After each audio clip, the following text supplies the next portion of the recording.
Okay, let's get this show on the road. Should have a game loaded up. Should be appearing on screen. There it is. So, look at my Mentees match for the week. Gonna be taking a close look at the Norse against some lizards. Did decent in practice, but it's also a lizard team. Sometimes they low roll, sometimes they high roll. They gotta take a lot of 1 and 9s early on in their career, and they only have 2 rerolls. But they are still lizards. This one's down a Saurus, I believe. Yep. But it's got a Blodge skink on the team. Chooses to go on defense first. Deploys a Chevron. I like this. I like this. We see a skink cage. Get the ball nice and safe. Hopefully the lizards don't try to pick it up quite yet. Don't think that would be wise. And they do not. Okay. Things of note. No bench. No bench. Uses their first reroll already. We have a Mighty Blow, Runner, and I believe an Apo now. Yeah, an Apo. Lizards got Single Fame. Taking good push directions, the lizards are. Getting those hits. Crocs is not going to be on multiple players, though. I think the Crocs should have hit here on the 3 dice. Instead, would have been able to follow up onto 2 linemen. Ball is exposed. I wouldn't mind seeing a attempt to get on the ball. You bring in a hit on 3 dice if you can set it up. Go and get near the skinks. I like this. I like this. Ball's still not picked up. You need to have someone back to pick up the ball just in case. Then I don't want to see an Ulf take a hit. I want to see this Mighty Blow blitz something. I don't care if it's the most optimal. I want to see it. This would have been good too if we had the Dauntless. Okay, I don't hate that. It scatters the ball. Okay, we got strength 4 on these pieces. You need a little assistance here, though. I don't hate that play. Not sure I like it, though. And this blitzer should come back just to cover where the ball can go. Because right now, the ball can be picked up and come, like, over this way, potentially. Don't follow. Do follow. Okay. So, real quick, I want to talk about this. This is giving up a lot of hits. A lot of marks by the skinks. This is easy, just a lizard breaks free and blitzes the Ulf. If you did not follow this hit, you still tie up the Croc score. But this is free to take that blitz. So I understand why you didn't do that. You wanted to tie up the blitz, but I don't think it's the hardest thing ever. But it might burn a reroll. They only have 1 reroll. I don't think this was a bad attempt to capitalize on the opportunity, though. I don't think this was a bad idea. I see why you were going for the heavy basing, but going for the heavy base, if this was the second half, I would think this is great. In the first half, it's really variance heavy. Because either you can win off of this play or you can lose off of it. As long as you know that, it can be the correct decision. Skink takes a push. Gonna follow. No follow. Okay, now the lizards are still doing heavy marking. Mighty Blow should hit something in the next turn. No follow.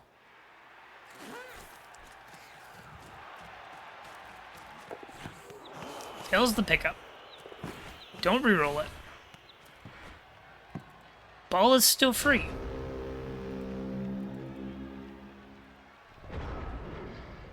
Don't. No. That was really bad. That was a really bad idea. Because this right here is a 2-die into red dice. And you're taking it as your first action. That was not a good plan. Basically, if this 1 and 9, if you got a push here, you have to reroll it.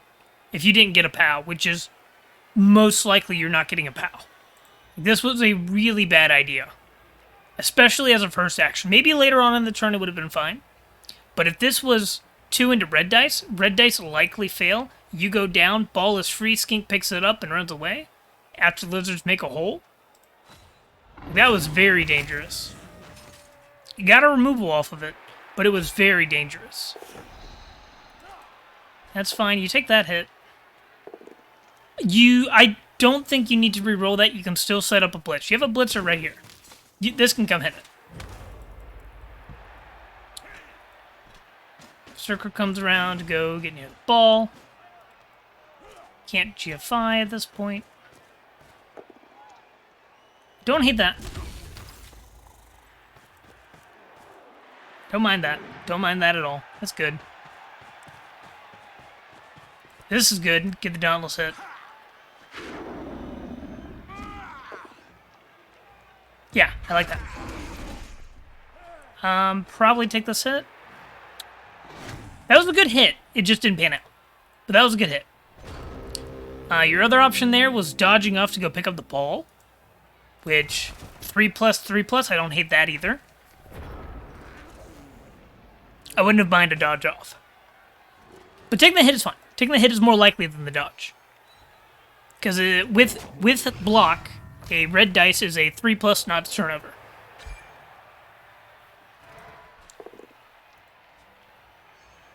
We are getting a little bit of attrition on both sides. Yep. 2 removals from heavy basing. And now the blitz. Going to hit the Mighty Blow. Mighty Blow is exposed. You gotta be careful of that. Okay.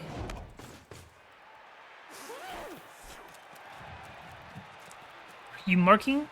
Or are you screening? That's a screen piece. Marking the down player?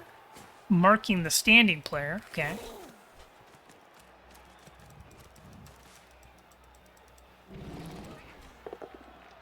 Okay. Gets a hit. You don't have to stand this player up. Keep them down if they follow. No. Okay. 3 removals from heavy basing. So this is really showing what happens when you base really heavily, really early, especially as an AV7 team. You get removed. Take easy hits first. That's an easy hit. Good. Good. I would not follow. Just because I would want to keep this runner free. Movement 7, able to rotate. I don't mind this. Gets the POW. Push this way, away from the ball. Good. Gets the removal. Mighty Blow's a good skill. Mighty Blow didn't proc, but it gave you the confidence to get the removal. Okay. That's fine. I don't mind that, but I almost think you should have just picked up the ball. Gone for the pickup, I should say. But that one's a harder call, because if you fail the dodge, you scatter the ball, and you don't have 2 people defending the ball. Blitz goes on the runner, which is a good target selection. The runner is a good positional in this match against the Lizards. Lizards also heavily basing. You only have 1 reroll. This is the Lizards' attack, so even if you just prevent the score, you're massively ahead. Though you are getting removed like crazy. If no one scores here, you only get 1 KO roll. It can be very rough. Lizards do not manage to pick up the ball. Ball is free? Question mark. Take this hit. That's a 1-die, 1-die. Oh, gotta reroll that. That wasn't your fault.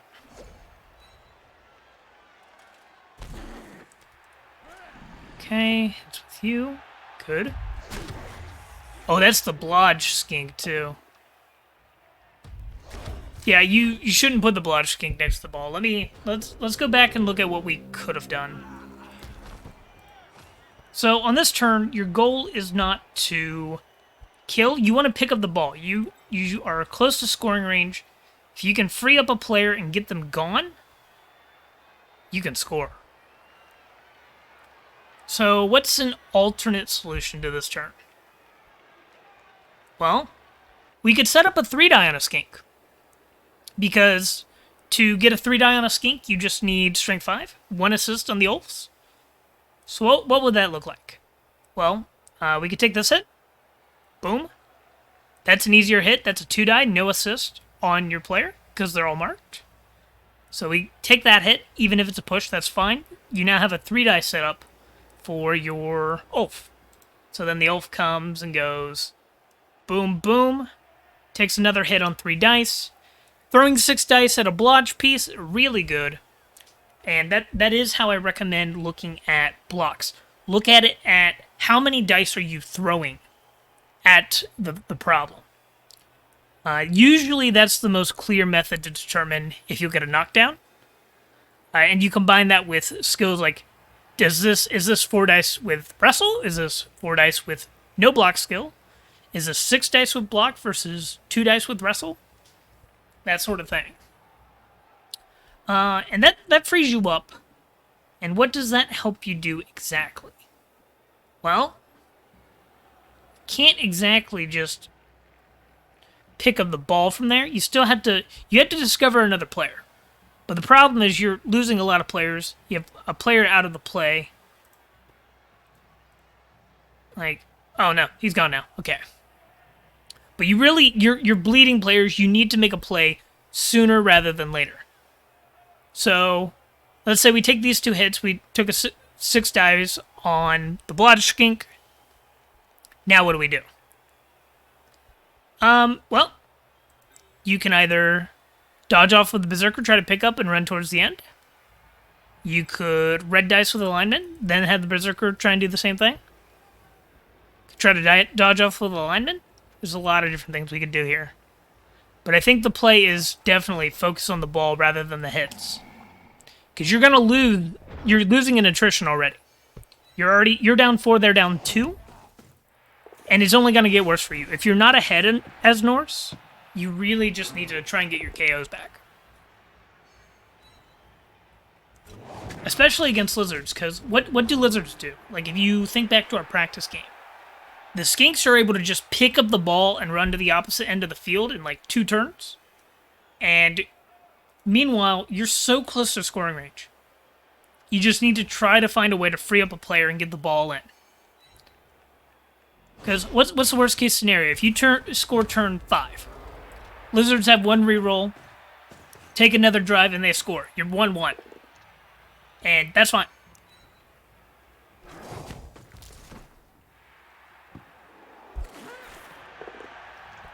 Okay, Blodge Skink takes a hit. Yep, and here we see more Basin getting punished. And these hits are harder to avoid, but you prevent these hits by not basing turn 1. Basing turn 1 makes this more likely to happen, not less.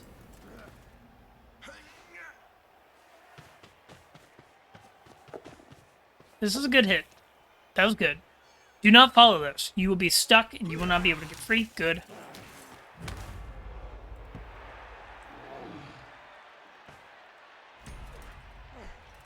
Okay, I don't hate that. That was a jump up hit. That's fine. No, it was not a jump up hit. I think you've forgotten about jump up again.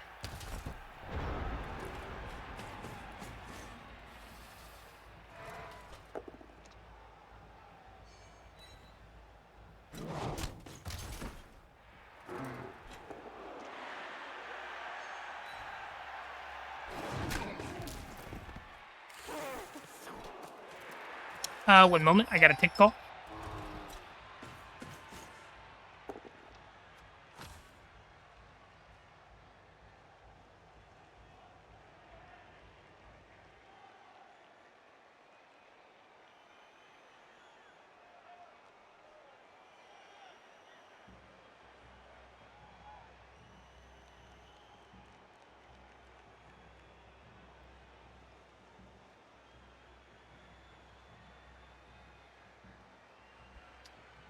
And it was nothing important. Okay. Hey, Sandwave, how's it going, buddy? And more... This is just the snowball that happens from basing way too early. You did prevent a death. That's good. Appa came in clutch.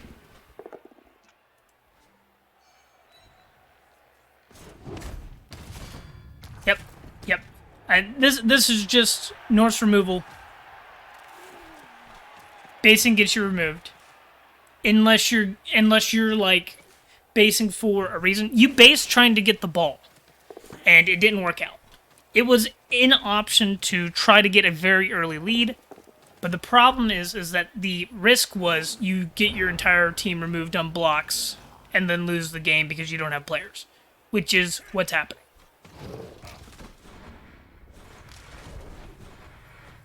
Okay, this is a hit on the ball. 4 dice? Not 4 dice. Got 1 and 9, so you don't get the second set of dice. You don't if you're just avoiding attrition, you don't have to stand up and dodge. You can leave this Ulf on the ground. He's still a threat on the ground. It still ties up a player.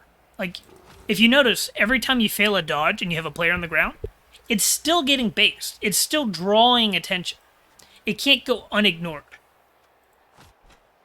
Especially like your jump up players. Now, you probably don't want to stay on the ground against a team that has like a bigger bench, dirty players, things that can foul you out pretty easily. And you don't want to leave super valuable players on the ground. Like, you wouldn't want to leave the Berserker on the ground for sure. But linemen, the Ulfs, probably safe to leave them on the ground, because lizards aren't really that great at fouling. They are a little bit, but they're down 2 players, and if they have a skink removed, it removes a lot of their power. It also keeps them in range for getting hit by your players.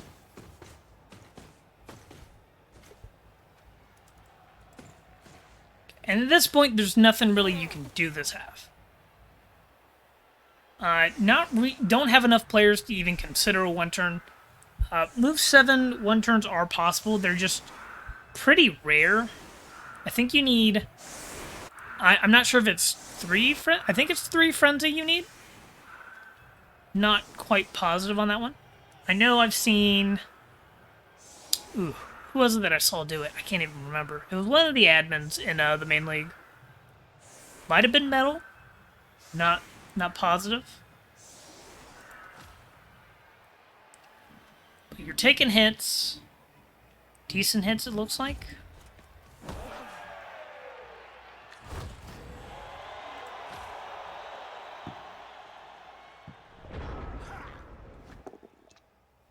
Dauntless fails, but you were setting up the hit. That should have been a blitz. That would have been a... No, that wouldn't have. What are you going for? Hitting a skink. Okay. You should hit the non-blotch skink. Because if you had rolled them both down on the first hit, it would have been more likely to be a removal. You almost always want to go after the less defended players. And we have to talk about fouling. Got to talk about fouling.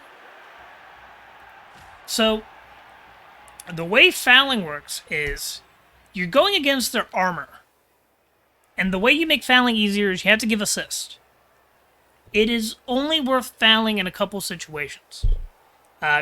You got a big bench, it's usually worth fouling most things, like if you're trading even. Like, you'll see this with Necro teams.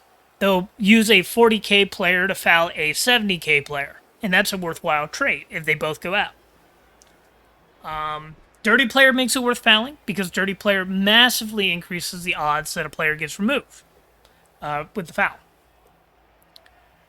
But the main thing you need to look out for is you only really want to foul if the dice roll is a 7+ or lower. So 7+, 6+, yada yada yada. 6+ is usually the target. 7+ is like almost the bare minimum most people will do.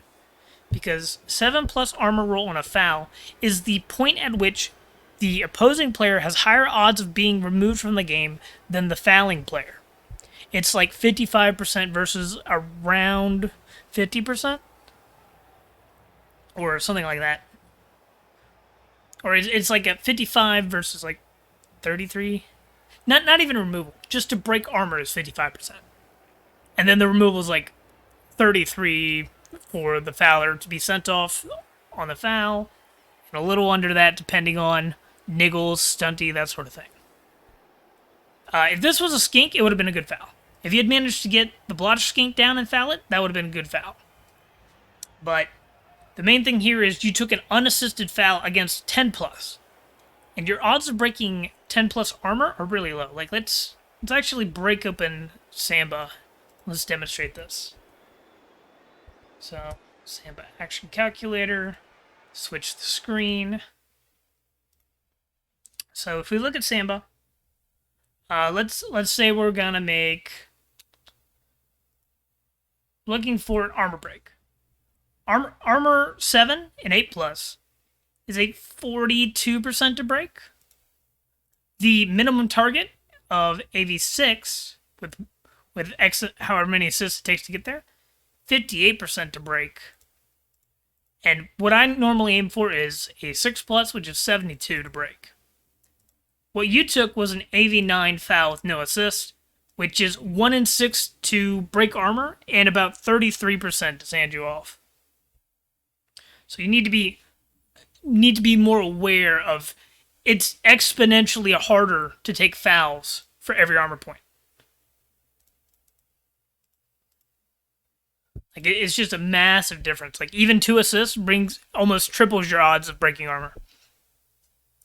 So that's just something to be aware of with fouling. But I know you probably aren't super familiar with the mechanics. And you were just like, oh, I'm down players, and I need to try and reverse the snowball. I get that. And your KO's not coming back. 1 KO back. We're down 4 players. 4 players still. So this is a really hard position. They have all their Saurus and 4 skinks still. This is a hard position to come back from. But I think this helps demonstrate in the first half that Norse on defense, you need to focus less on basing and more on controlling space. And I will try to elaborate on that just a little bit here. So when you're controlling space, instead of getting into contact with the opposition, try doing more screens. Like, deny some space. Like, look, we've denied this space, and what the lizards are gonna do, they're gonna bring players onto you, right? They're going to bring their strength 4 onto you. Let's say they double base both these players. And you can take the red dice hit, but you'll still be in contact. Another thing you can do, you can try to set up a chain push that frees up your players. Just real quick, let's see if we can find an example of a way we can free up some players back in the first half, like before things went south.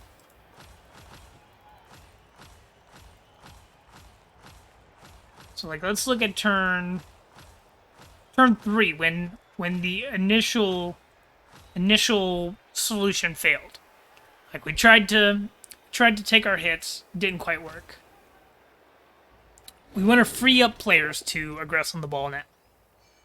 So let's see if we can find, like, some sort of sneaky chain.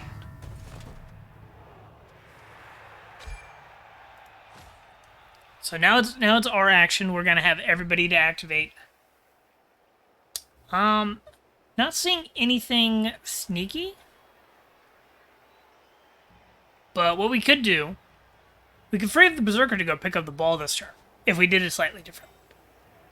So let's say we walk you through what I'm looking at. This is just kind of an example. So you're on defense, you're trying to play the ball because you don't have the players to go against this. They have more strength than you, they have more agility pieces than you. You want to secure the ball and force them to play back deep, because otherwise they're going to get the ball and run away. I'd bring this player here to cancel this assist. Pick this player up. Take a 2 dice hit. And let's assume we get this knocked down. We now have Berserker free. Berserker can go pick up the ball and get from...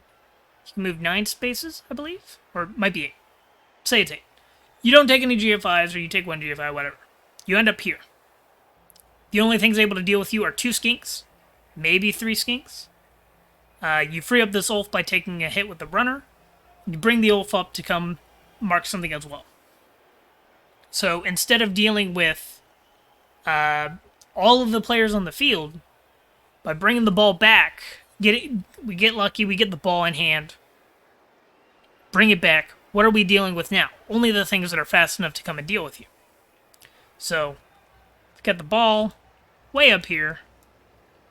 What can deal with us? Well, we got 2 skinks. This skink that's available. So to get a good hit, they'll have to use all 3 of these players. And what is locked down? All 3 of these Saurus. These Saurus cannot respond. Cannot respond. Cannot respond. Cannot respond. If you had broken away with the ball this turn, you only had to deal with skinks. And even if they get the ball down, they're not going to be able to go very far back. Because without bringing in an assist, they get a 1-die hit with block against block. Let's assume that we're still here. Let me erase a lot of these marks. But what's the worst that the Lizards can do if you got the ball here? They can take a 1-die. Even if they get a POW, it might not be beneficial. Ball can land like right here. And that's using both of these assists. Well, they could actually use this one to assist. So, they do something like this. Bring up an assist. They can get there in easier pathing. I'm not going to figure that out. Then they can take a hit. Ball lands here. And they can pick it up. But they can't run down here. They're still players. And they're kind of forced to run this way. They can end up like right here. And you should still be able to respond to that. Maybe retrieve it. If nothing else, you end up with less players based, you get less removals, you still have a chance at the game. But I definitely just see, you just need to figure out when you're forced to change strategies. Because basing is fine when you're ahead. It's fine when you have an opportunity for a big play, which you almost got the ball, and you almost scored, so it wasn't a bad play. It's just, when it started going south, when you were down 4 or 5 players, you needed to change how you were going about it. You need to try to isolate the ball by picking up and running away from the strength players. Force the skinks to deal with you. They have a much harder time of doing anything. And, like, you can mark a lizard, mark a big Saurus, and it's not able to move for a turn, but he gets a hit. Yeah, kill the skinks if you're able to. But they also, you shouldn't be going after the blotch skink. You should go after the rookies. They're so much easier to hit. And the thing with kill the skinks is, to kill the skinks, you have to, you often have to overextend if you're playing a good lizard coach.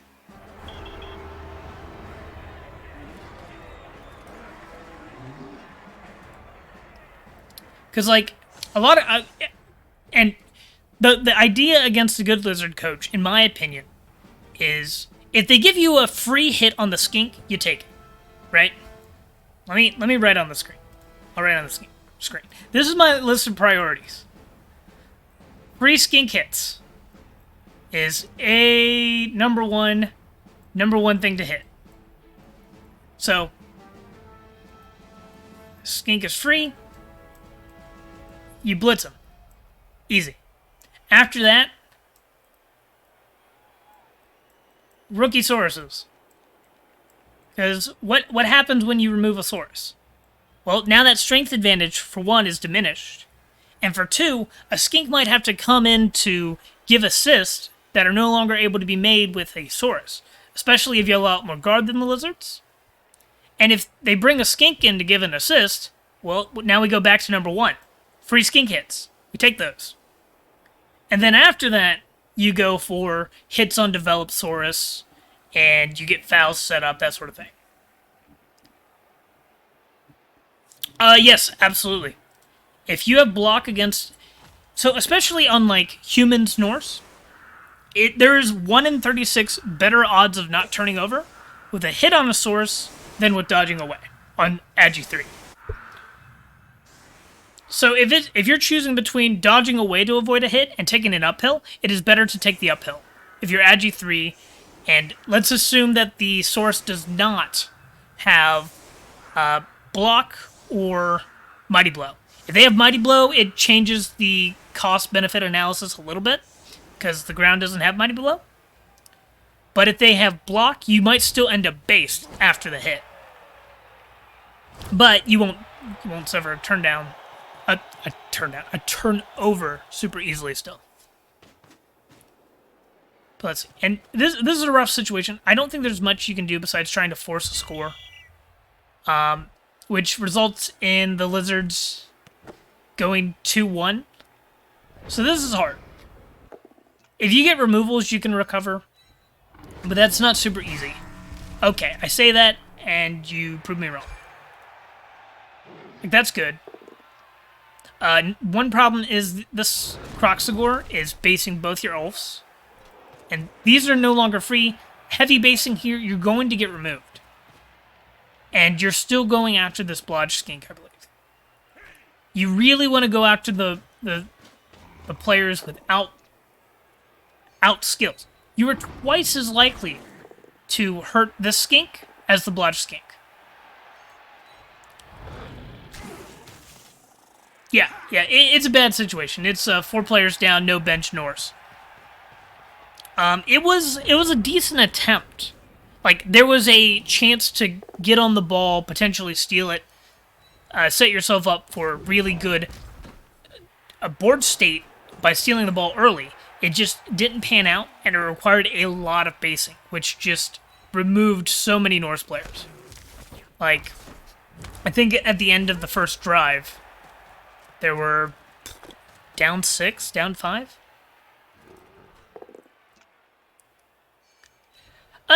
No Yeti is not the normal build, but I do think that the Yeti is not a important piece. I don't think you have to take a Yeti. I think it's more the death of the second blitzer in the first game really set the team back.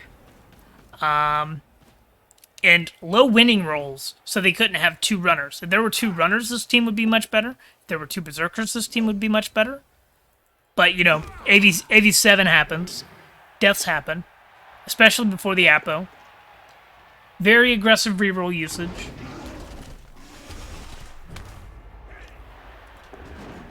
Can we stop going after the Blodge piece? Stop it. I need a spray bottle. It is with Mighty Blow, but Blodge is just so hard to knock down until you get Tackle. If you had Tackle, this is a fine hit. Like, you can decide that you still want to take this hit. But with 1 and 6 to knock down versus 2 and 6, you really just want to take this hit. Glava, you haven't missed much, just emphasizing basing gets players removed.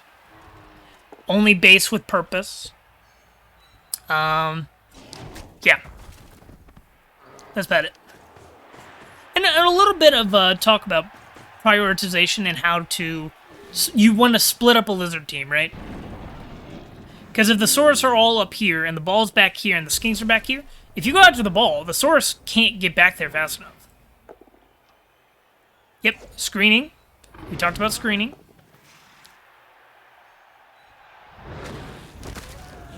Talked about using our blitzes to free up players rather than base harder and blitz more things. And Bear and I will go over a bit more before and or during our next practice game.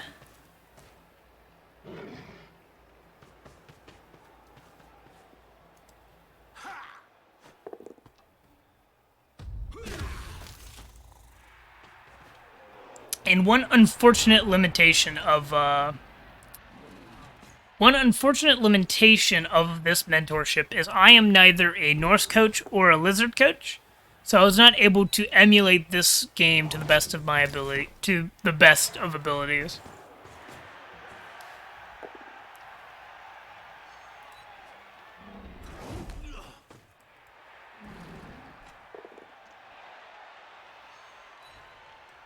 And at this point, unless you get lucky dice, I'm not sure what more there is for you to do. because you're massively removed. 4 down, player on the sideline, ball on the sidelines. I think I'm just going to skim at this point, because I think at this point, the match is pretty much set. This does surf this skink, though. That's good.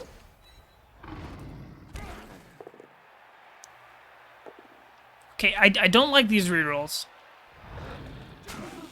But I understand you're just trying to take the hit. One important thing to note, surfing does not give SPP.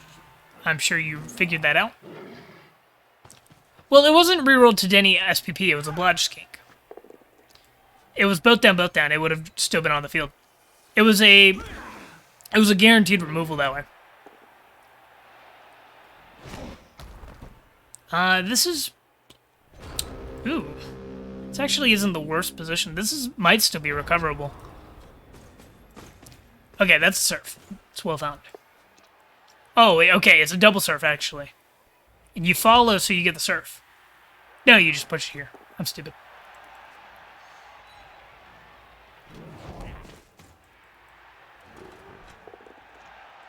Yeah, this is a double surf. You bring the skink down, push, push. That works too. Put it right here. Right there's fine. Yeah, and now with only a couple players, there's not much you can do. So let's skim a little bit. At this point in the game, I would be looking to not take attrition. Or farm for casualty SPP. Keep your players on the ground. Keep picking them up, and they will get hurt, they will get injured, they'll get killed. And you'll set yourself back for the... More than just this game, you'll set yourself back for the season. Which is definitely... It's more of a thing for Eternal Leagues than... Like CCL. You gotta think about the next game. Like, if you have a chance at winning, keep picking your players up, keep taking the hits, keep taking the dodges, win the game. But here, I don't even think you can draw the game. So I would just start leaving your players on the ground. Keep them safe. Don't let them die.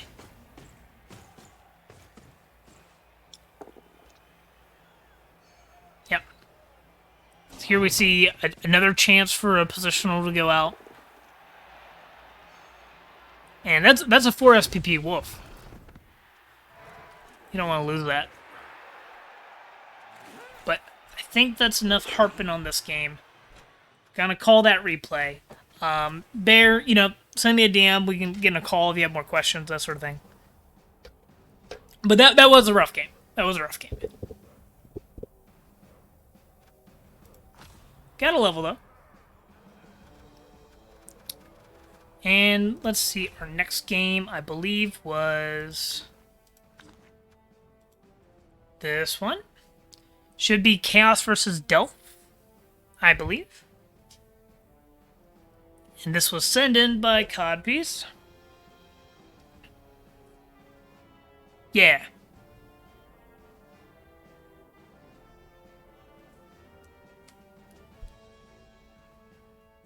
Exactly, Glava.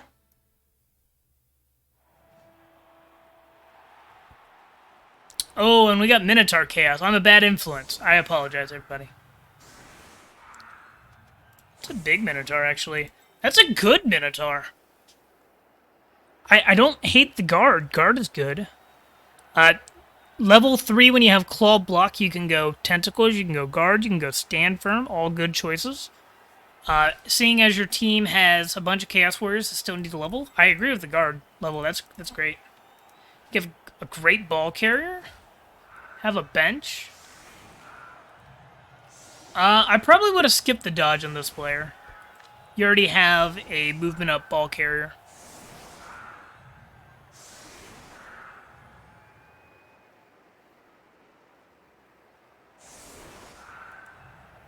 See, you're against some rats. So, this is an almost natty rat. So, I'll give some extra emphasis on this one. I don't believe you chose the kickoff. Oh, you chose to kick. Okay, that's great. That's great. I was going to say, usually against one-turners or fast teams, you want to go on defense first as Chaos, unless there's a massive gap in kill skills sort of thing.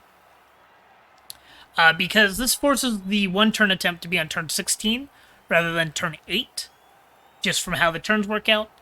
And that gives you more time to remove players and try to make the one turn as hard as possible. You got to think really far ahead as Chaos in games where you're massively outsped.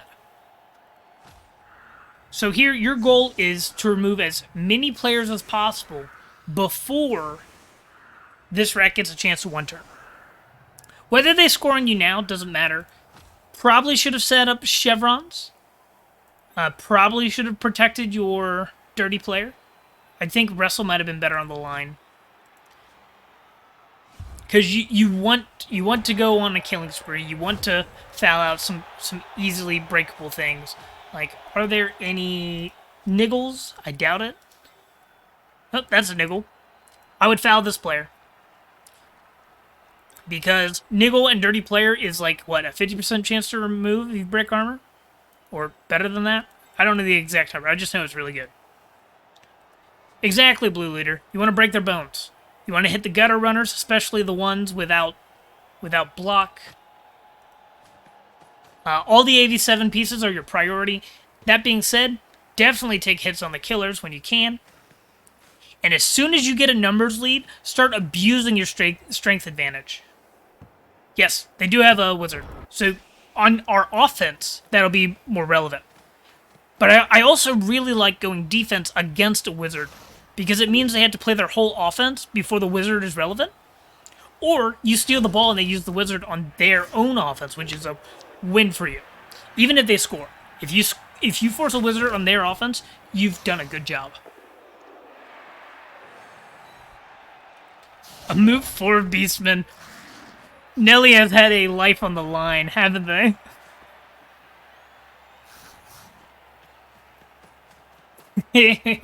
Oh. No, I have a strength 5 tentacles on a Minotaur. It is fantastic against rats. I gave Bud Tugly a run for his money, which that's always awesome. Great feeling. 10 out of 10 would do again.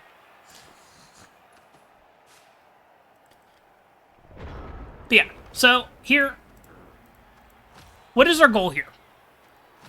And that's something I like to ask every turn, every drive, every time a massive shift happens on the field. Let's say a key positional for you or your opponent is removed.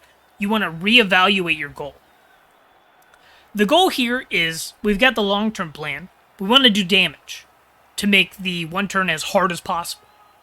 Which, it won't, quick snap, with a quick snap, it's an easy one turn.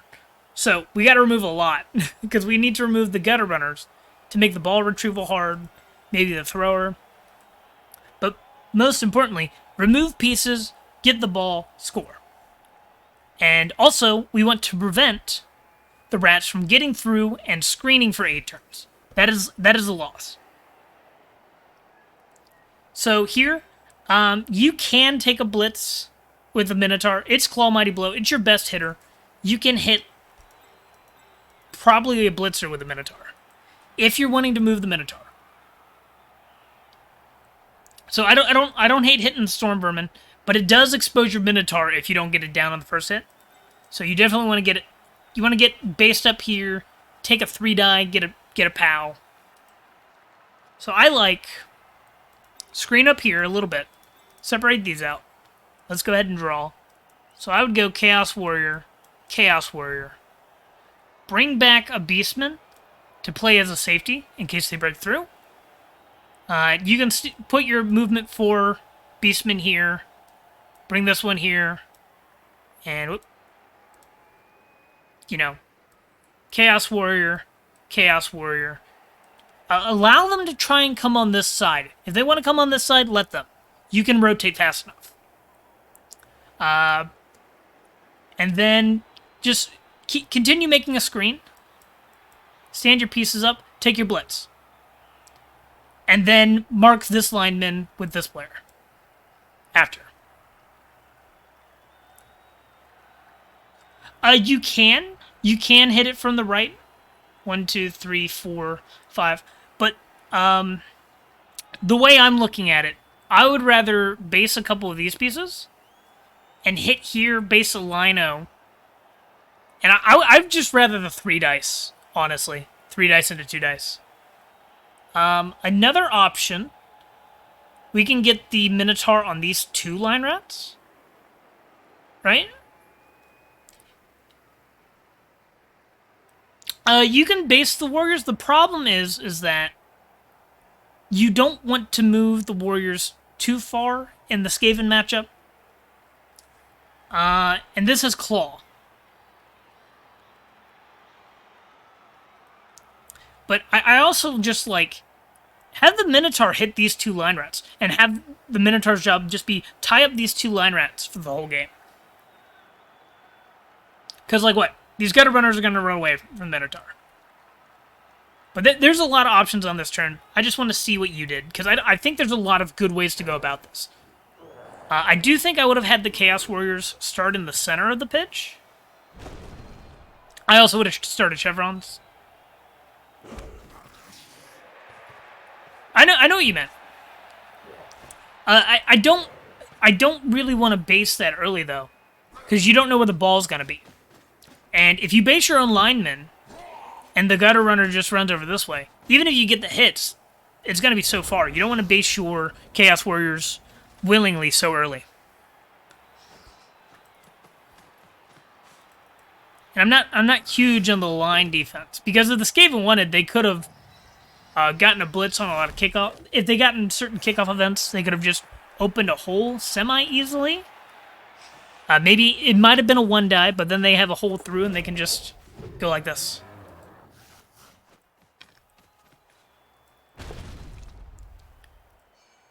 Ooh, that's a sneaky hit.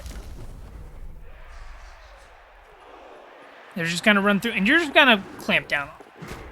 This isn't the end of the game. This is fine. But now they're getting past you. You need to either get damage or force them to score. If you force them to score, you just plow right through them. Keep taking hits. Keep taking hits. Rats are a really hard team to play against as Chaos, because it's so reliant on you getting removals and keeping your screens strong.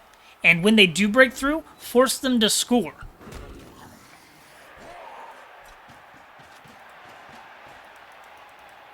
But they also have a wizard, so forcing them to score is also scary because it gives them a chance to 2-1 you right in the beginning of the game.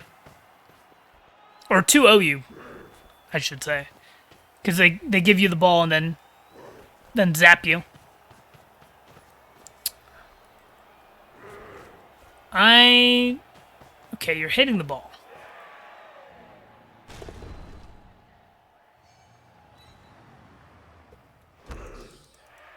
Okay. Basing a lot of things. That's 1 die. That's a POW. Okay. Chaos Warriors aren't overextended, that's fine. But this rat just runs through here. Yeah.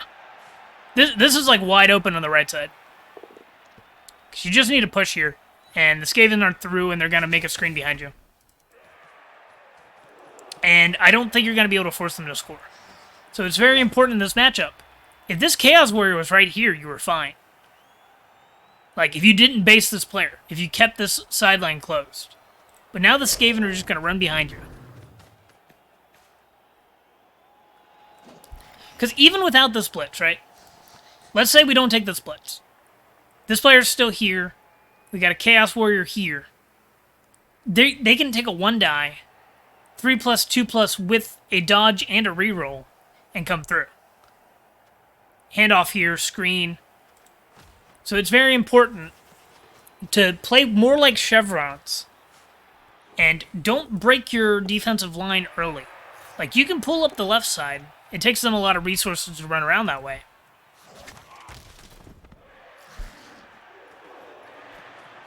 And also, you should commit your Mighty Blow and your Claw. Try to hit the less defended players first. Yeah, that looks like a greed SPP. Okay, so now what did we do? Probably blitz with the Minotaur. Get 3 die on a gutter runner. Claw Mighty Blow. Well, mainly just Mighty Blow.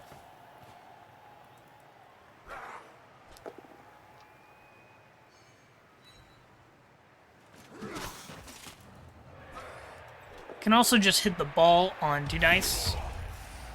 Doesn't excite me, but it is an option. I'm not a fan of that. Like, that's okay. But if you're gonna take that hit, you might as well just blitz with Minotaur.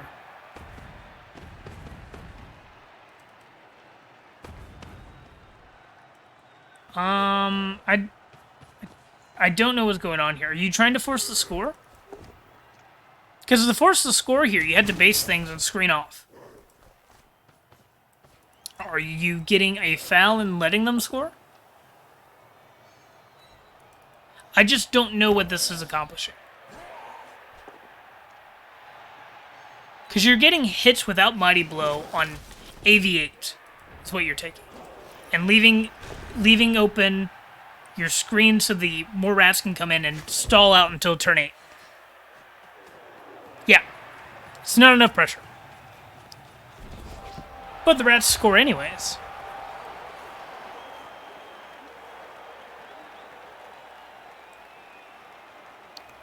I don't think the rats were forced to score. I think what the rats are doing is they're trying to steal the ball back with the wizard. But if you're going to do that, you should do it, wait another turn or two with that free, no-pressure score.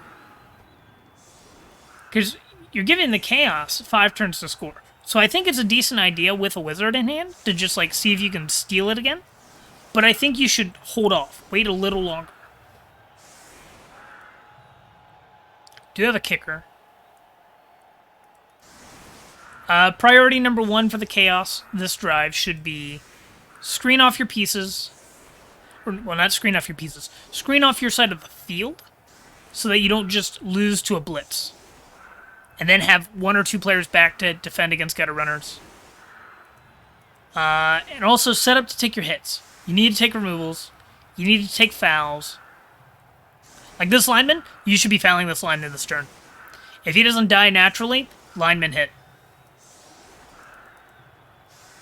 And also, you know, try to get your Minotaur on 1 or 2 linemen. Tie up 2 players. Yep. Like, there should be 1 or 2 defenders on the ball. On the ball carrier, I mean. Especially against a kick piece. Kick pieces mean you need more players around your ball carrier. You can't do anything about the blitz. Horns is a good skill. This is a claw horn storm vermin. That's really good.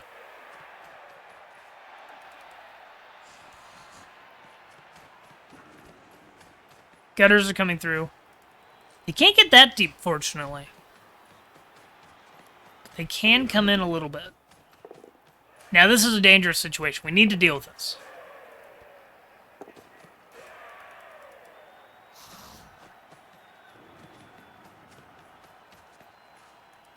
Yeah, they'd probably be pretty good, wouldn't they?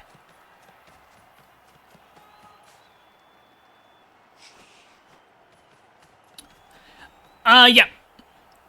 Killing rats is important. But if the rats score here, you've already lost the game. In, like, almost every world. So you need to take your hits. But you also need to not get scored on.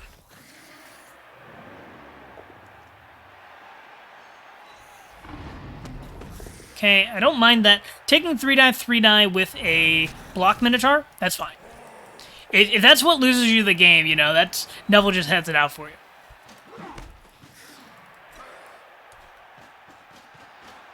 Yeah, we're trying to win the game. We always try to win the game. What are you talking about? Wrestle, this should have been the blitz right here. You come and base this one, sure. But you need to blitz this one. This one's too much of a threat. You need to wrestle it down. You at least come base it. No, not basing it. Don't agree with that. Do not agree with that. But no. I do appreciate the meme answers. They are very fun. I do just like to clarify when it is a joke, because there are there are rookies who watch this. Poor little unveteraned ears. Okay. Flimsy screen. This is mostly safe. Like, this could take a 1-die. No, wait, we can get 2-die, but I don't think that you're in danger of getting scored on this turn. So I think this was fine.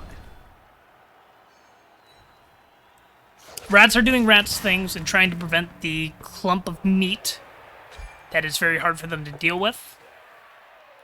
It's also important to note that these rats are actually really hard to outstrength on their turn, because they have positional strength with horns and 1 guard piece.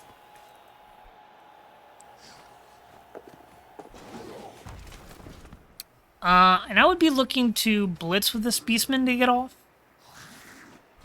I don't know, it's hard. This is a hard spot to be in. Minotaur's gonna tie up these 2 players, so you free these 2 players up, like, first. Not first, but, like, this turn you free up these 2 players. No. Mighty Blow hit on a gutter. Or on a Lizardman with... Not a Lizardman. A Lineman. I can speak. I don't like this hit. But more importantly, you don't need the assist to get 3 dice.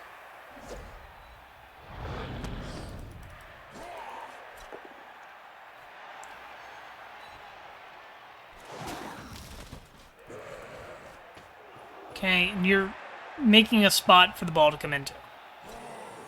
That's fine.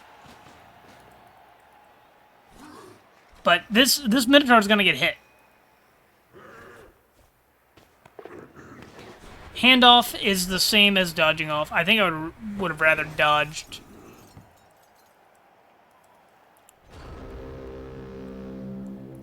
But that's just, you 1-9'd the action that was going to get your ball safe.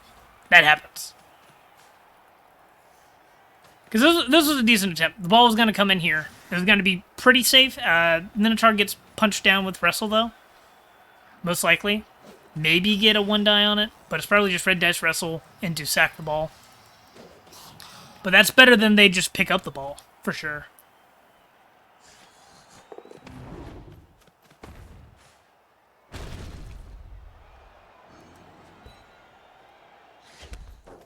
Man, these the horns on these rats is very useful. Maybe the chaos should get some. Seems pretty good.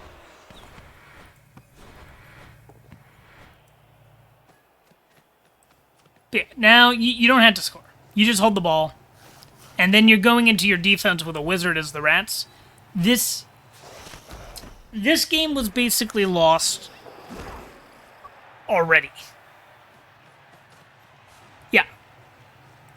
And the lack of removals really hurts for the chaos.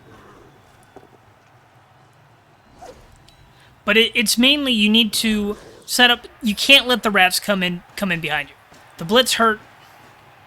Several things were out of your control. So like you can still lose this game even if you play it right. Try and focus on getting rid of easier players to get rid of. Take your fouls with your dirty player. Take 3 dice with your Minotaur when you get a chance, especially when you don't have to blitz with them. Can maybe still draw this game if you force the score.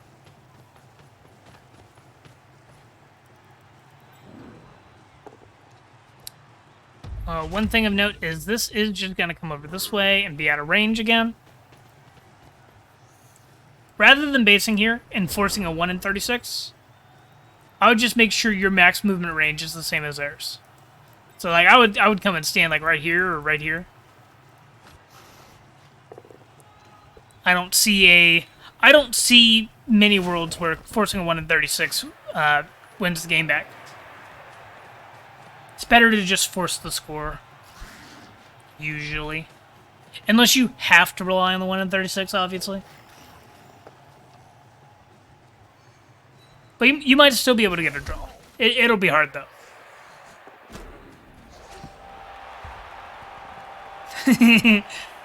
See exactly one world for every 36. You know, I'm sold.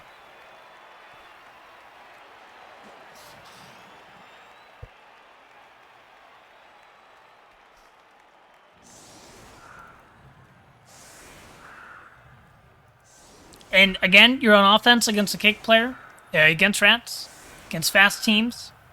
You need to have like 2 defenders back here. So like your Mighty Blow, yeah, bring them back. And if this was a block piece, it'd be awesome, but you bring back the wrestle. You're not blitzing with the wrestle. And have your dirty player up near the line of scrimmage where you can take a foul. Because this game is all about attrition, attrition, attrition.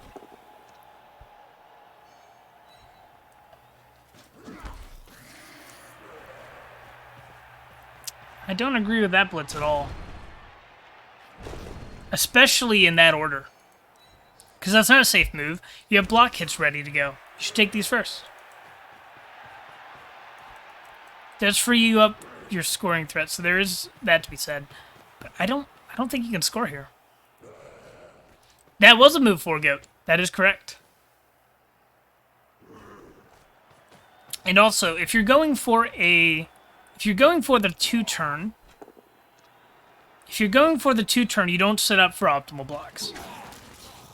Like this doesn't need to be giving an assist. This is fine. This gets the Minotaur and 3 players. Now we got people on the ball. I don't think the gutters can actually reach the ball. These are all in scoring range, so that's good. The main thing is they're not spread out at all, so it's like kind of easy to just give a little bit of screenage in front of both sides. That was never a scoring threat, that's fine. Okay, 1 player makes it difficult. You can't go down the right side. That is for sure. Right side is basically closed off now. Just because it's so easy to fail this blitz. But you do have dodge over here. Actually, maybe it's not too bad. Maybe it's not too bad. And then you just either stand in the way, force them to go down to the right side. That's okay. That's okay. Yeah, okay. Oh yeah, you can 3-die the blitz. Somewhat easily. Not easily enough. Not easily enough.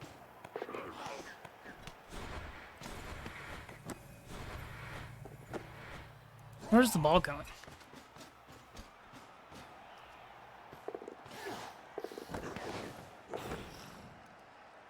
That was an okay attempt. Like, I think better was blitzing here and dodging out with dodge. Like, you blitz there, get a push is enough, and then the dodge can go in with 1 GFI. But dodge was also based, so it's... yeah, who's to say? But that's just a Chaos 2-turn. You know, Chaos 2-turns are pretty unreliable. Especially without anything to assist you, and if they have their full team. If they were down some rats, it would have been a lot easier. You could have just, like, walked all across the field. That's a hard one to stop, though. Part of it is also just, none of these hits are becoming rules. But that's just because team's not developed enough yet. That's just chaos. Like, chaos is very swingy until you get more Mighty Blow. Get more guard. Once Dottie becomes your primary killer, give it tackle, give it claw. Probably in that order. Rat becomes much easier of a matchup. Just a tackle piece. That's the answer.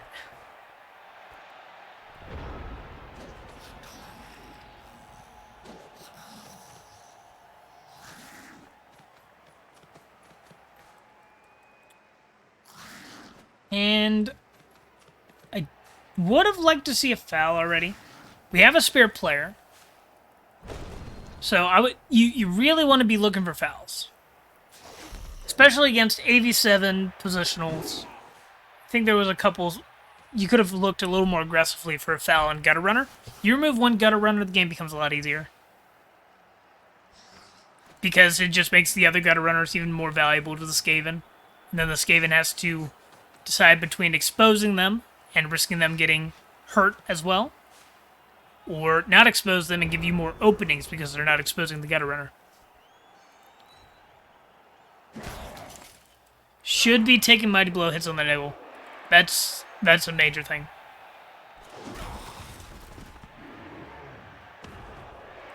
Skaven are fun. They're pretty tricky though, and everybody plays them different. I will say that. I think every time I go against Skaven, I learn more about the game. You don't believe a single word I say. That's fair. I like this foul. I like this foul. Good. Good. You found a really good foul. It was a 6+. Dirty player. Got an MNG. They don't even want to Apo it because they want to keep their players alive. They've basically won the game. You might be able to tie it, though, if you're fast and aggressive. Yeah, the claw horn piece was a massive pain in the side.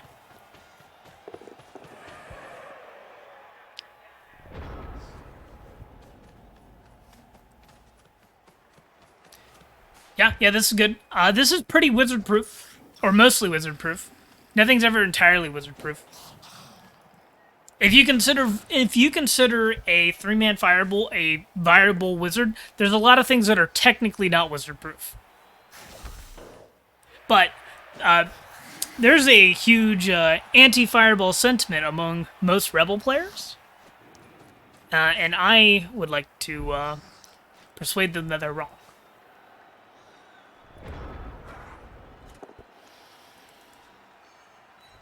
Because here's my thoughts, right? If there are 3 players and getting one of them down gives you an opening, you should take the fireball. Because that's a 1 in 8 to fail versus a 1 in 6. Oh, you mean people who are wrong? Yeah, Glava's got me.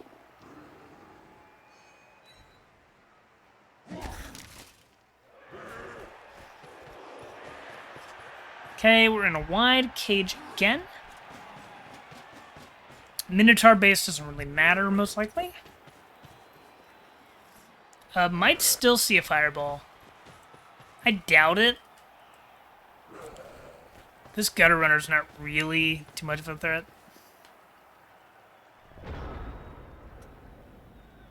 We do see the fireball.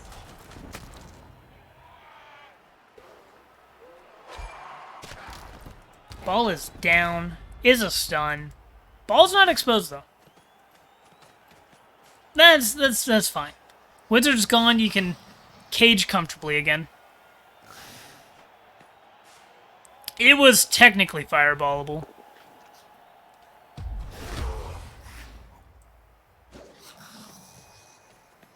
Chaos should be able to recover here, but it does slow them down a lot using the wizard there and getting lucky. If this wasn't a stun, you could kind of recover the next turn. But now it takes a little bit more effort. Okay, Skaven doing Skaven things. Skaven doing Skaven things.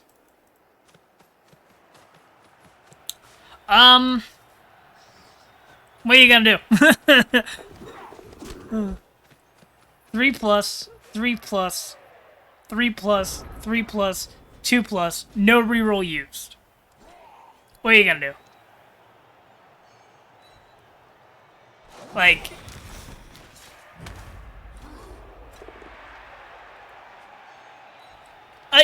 honestly, I don't even think that you do that piecemeal, right?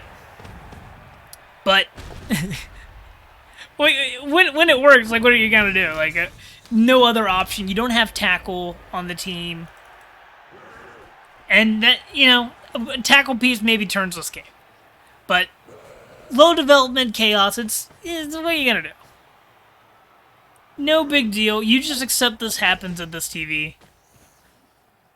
Rats are really efficient. Chaos need to bloat. Exactly, exactly.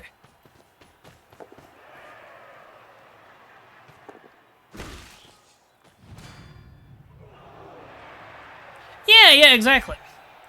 Like, Skaven dice. What are you gonna do? I didn't even hate the foul. That was a good foul. Got a KO.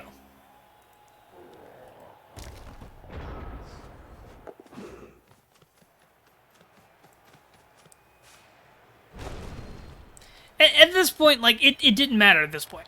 This was actually going really well and being well played until, like, that happened. Like, it's fine. And they're farming SPP. That's what Skaven do.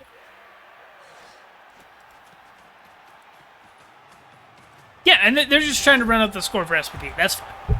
At this point, you're just looking for SPP yourself, getting your own mighty blow in, that sort of thing. Like, this is fine. Like, the rest of this game, probably... We'll skim it real quick.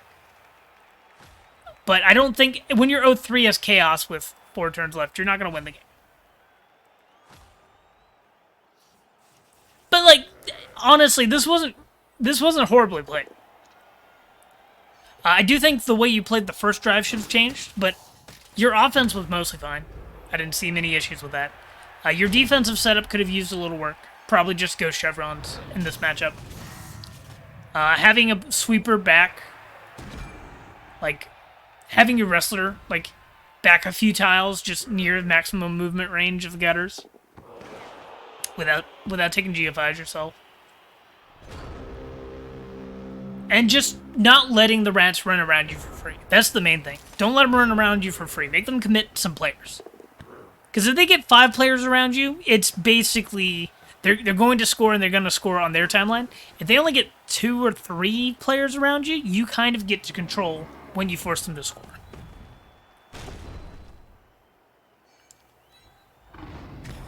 At this point, I would be looking for SPP on Dottie and take Blitzwoods with Dottie. Especially because you don't need Claw on the 87. You're just fouling for fouling's sake. That should be about that one. So we're not going to talk about the rest one there. Because all the essential turns came before that. Good level, though. It's a blodge piece. We've got one more game. Doing some chaos against some humans. And we're going to try to go pretty in-depth on this one as well. And then we're going to look at this Chaos's next game. We're going to look at their next matchup and try and make some determinations that we can call out on how they should structure their game plan for the next game. So this is a college game. Let's take a look at the development. No bench here. No bench here. Gonna play with all skills on, because humans can be hard to decipher. 2 loners. Elf screen start. Yeah, I'm not huge on the elf screen. Let me double check that I am casting the right side. Like, who was it that asked me to... Okay, it was the Chaos player. I just double checked. So I think Mr. Bopnot has had a replay done by me as well. As the humans, I'd probably just go rule of 5. But, like, this is, like, honestly, doesn't matter what you do against Chaos as long as you protect the players you don't want hit on the first turn. And both the catchers are being protected. A blitzer's being protected. That's fine. I would try to take your block hit. And when you're maximizing hits on line of scrimmage on your offense, you want to make sure that you're hitting diagonally so that you can push to get another hit. If you don't knock down, obviously. But I would take your first hit with block, whether it's a blitz or a line of scrimmage hit. Well, it's not that scary when nothing has block. Like, this is fine as long as the first hit is the Blitz with P-Gore. So, like, I would honestly... You could consider hitting this Blitzer. If you get a knockdown, you keep them based, and then you threaten a Surf if they don't respect you. So I would honestly look at taking this Blitzer hit just for a push. You know, push, you get unbased. If you get a knockdown, though, that Blitzer can be trapped for several turns or get surfed. Or force a dodge. And, you know, forcing one dodge doesn't do much. Forcing lots of dodges, pretty good. Yeah, they're trying to play a asymmetrical defense and force the Chaos to do stuff, which honestly, I don't think it's super bad. I think you might be better off with just Rule of 5 or Rule of 4. But I don't hate it. Chaos are slow. Rookie Chaos really just struggle against humans anyways. Because, like, you're both edge-free, but you have... The Chaos have strength and the humans have skills. But, yep. The only thing I think is that this hit should have been taken first, and then the LOS hits. Besides that, no big deal. I would also protect the block piece. But then again, like, the humans are probably just going to hit undefended players as well. And that protects the block piece very well. Very good, very good. And these are in contact. Yeah, I like this. I like this. You don't have to put your players in contact with the ball so far back.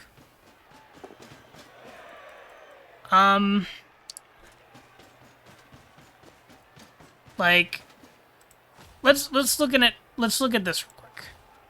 So let's ignore this side. Let's just look at where things end up. Having this mark the ball, that's fine. You could have prevented this. If this goes right here, you protect more space. So they still bring a piece to assist. They still bring a piece to blitz.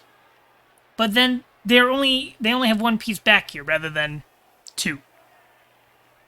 So instead of bringing this player over here, just protect the whole area by screening off here.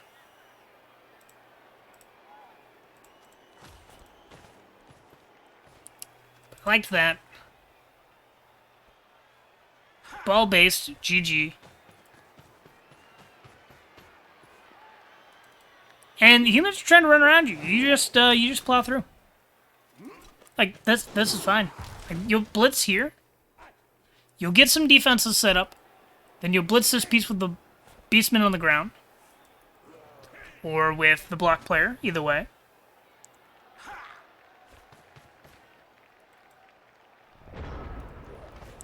The main thing is, do not panic and do not hit with the ball. Not huge on the basing. You need to free up the ball.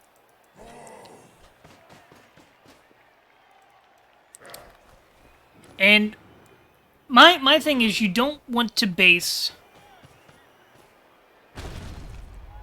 You don't want to base this aggressively before you have a place for the ball.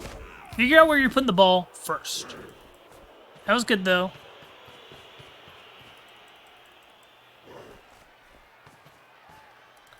And you don't need to full cage the ball. Like, no one's going to be able to get over here.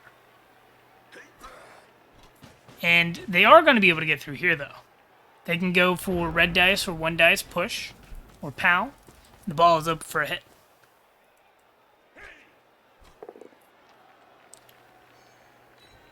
These players are getting separated.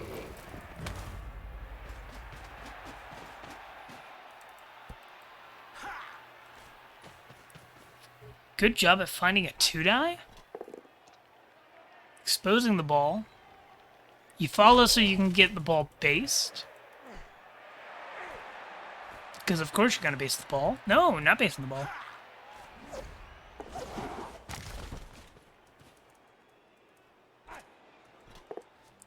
Okay, as the Chaos, you can still squeeze right through here. You just hit this player down. And you go around and then you make a cage behind.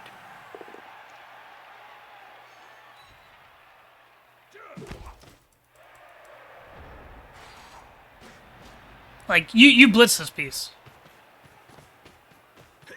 No. I think that is the wrong way to push him.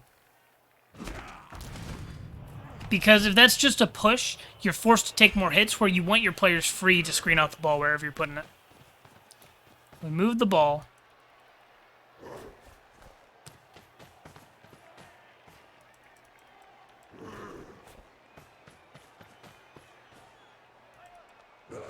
So, right here, this is pretty well done so far. But one thing I will say, put this player here, it accomplishes the same thing. And it controls more space. Yeah, no, this is decent so far.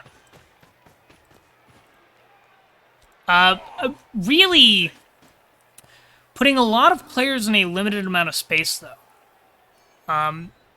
You need to... you see this often with rookie games. You are so concerned about controlling one spot. Like, you really want to control this square, but it's already hard to dodge through. And even if you dodge through it, it's not very good. Hey, Incesticide. Going good, going good. How are you doing? But if you just control the more area, it's much harder to hit the ball than if you have more players around it. In most cases. Yeah, so just move this player out a little bit, get that too wide screen.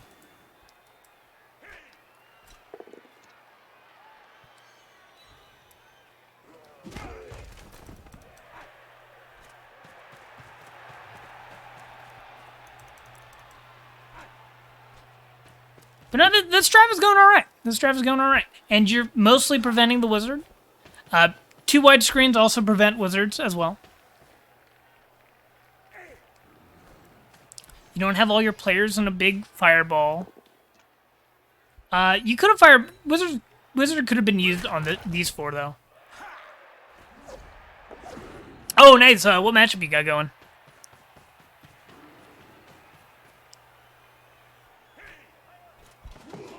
Humans are doing a good job at rotating. Honestly, Chaos might be forced to score here. I think too much of the team is separated. I think you just take the score.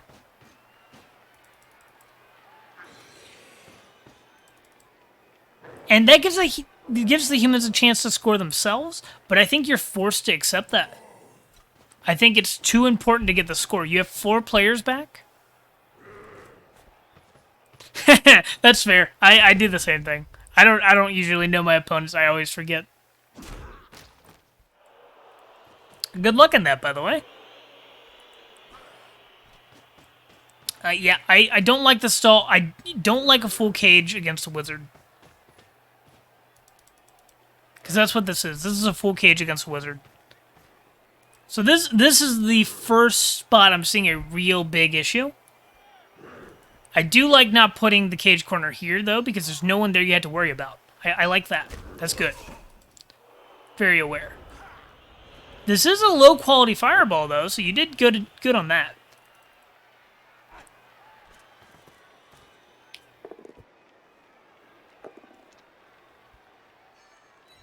Wizard does not come down.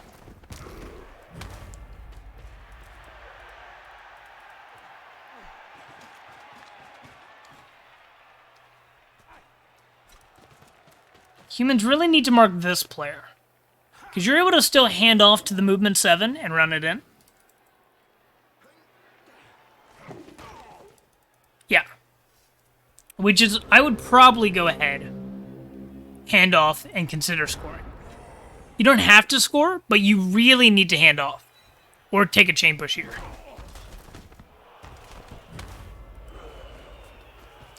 Yeah, taking control of the midfield is very good for the Chaos. The main thing is, don't let your team get split up too much, unless it's on your terms. Like, if you're against Lizards, you kind of want to split them up, unless you outguard them and, you know, claw, mighty blow, yada yada. But especially against, like, teams that are faster and more agile than you, you don't want to let them split you up. You should decide where you go. And honestly, The 3+ dodge isn't the end of the world. Don't hate the dodge. I don't like it, though. I like basing things. Basing down players is good. Using strength advantage really well. We have a 3-man advantage, so basing is honestly mostly fine.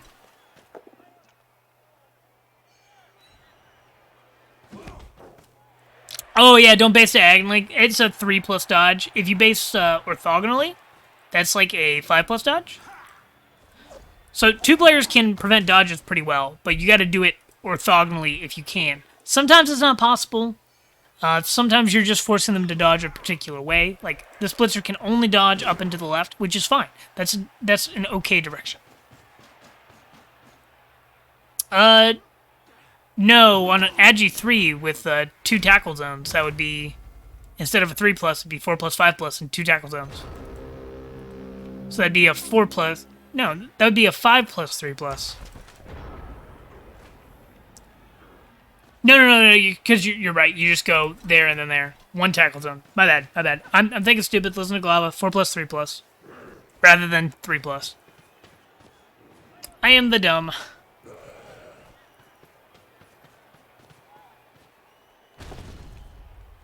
That's unfortunate. 3 rerolls. The main thing is I would not get near the sideline. Which you haven't. And this can still be bolted or wizard, but that's, like, whatever. Hey, Outcast! Yep, we're going over right now, and then afterwards we're going to look at your next matchup and try to give you some tips on that. Yeah, I would have rather moved more players first. I agree. I also think that Mr. Bopnut could have used the wizard a little more aggressively this game. Like, I already feel like there were chances for a really good fireball, if not maybe not a bolt, but there were good fireball opportunities. Like, this right here could have been fireballed, if you really wanted to. It's a little high rolly to do that, though. Okay, and now against a wizard, turn 7, I would score. Against a wizard, turn 7, just run it in. Walk it in. Take your hits. As soon as you use a reroll, take the score. And you are exposing the ball, but that is a 3-die hit, so that's fine. That's actually fine. That's a 3-die hit. I don't know if I would have followed. I think you still need to screen out the ball in case something goes wrong. But it does look like Outcast is planning on scoring this turn. I hope that Outcast is planning on scoring this turn. Because otherwise, this is still really dangerous. Do you stay or follow? Stay. Actually, that's fine. That's fine. But you should have moved that first if you're not scoring. Should have moved over here first. So that's just a little turn ordering thing. We've talked about turn ordering a good bit. If you need to know more... Hello, ball. My name is Movement Plus. Oh, that's funny.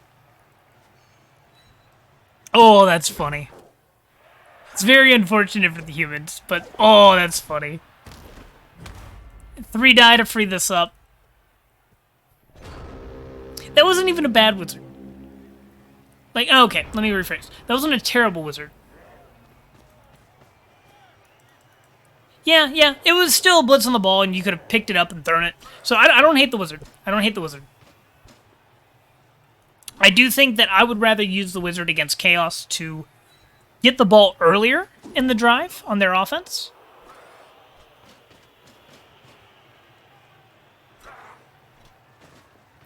Yeah, I agree in Incesticide. And now you score. You take 3-die first. That's fine. Very good at finding the 3-die. I wouldn't have rerolled that, though. That's scary. Not on turn 8. But no, that was a pretty good first drive. Like, I don't think either of these teams played bad. That was pretty good. And Chaos got the Wizard out. I'm really interested to see where this goes south, because this has been really good so far. Now, to be clear, even if it doesn't feel like this game needs a review, rookie coaches especially, I would rather you send me a game that you got diced in and not realize it was a dicing than to not send it in at all. 3-die block without block is 1 in 81. That's not right. That's a 1 in 27. 1 in 81 is a 2-die with reroll without block. It is worse than a 2-die with block. Yeah, you just got your numbers mixed up.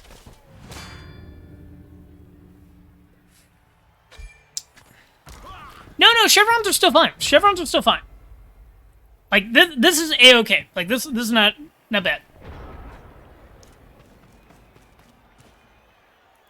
Glava plays Goblins. You can't expect him to do math. All the shade. Always shade. That's unfortunate. Do you have an Appo? I might have Appo'd there. There's no Mighty Blow, no Dirty Player. Can probably get away with an Appo.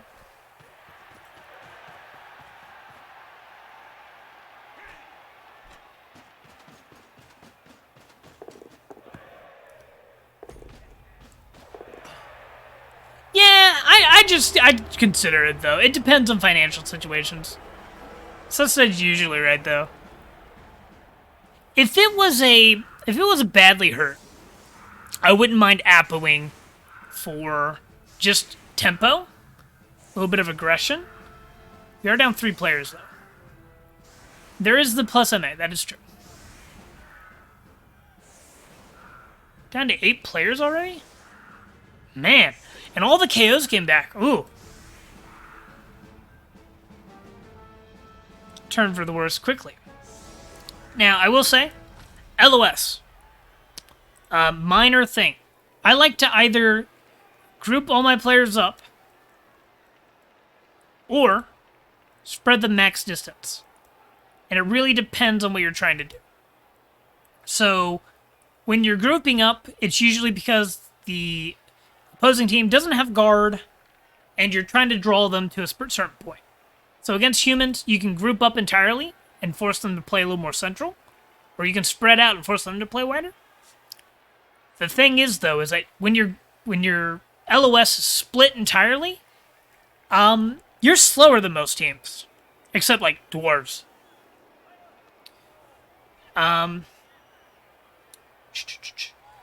So spreading out is usually not for slower team against teams faster than you, because you don't want to play spread out. You want to play all clumped together. But right now you're playing 8 versus 11. This is a hard spot. This is a hard spot. And I don't even think this was like your fault. You just kind of got some unlucky removals there at the end. And then all the KOs came back, so that's really rough as well. Rookie chaos, rookie chaos.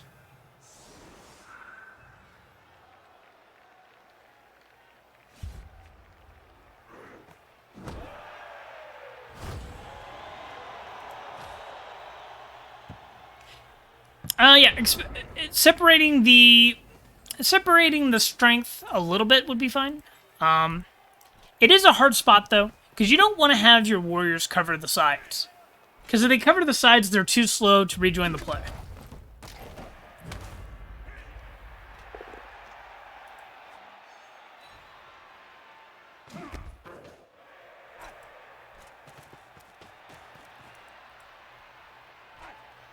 And there's kind of 2 ways you can go about this.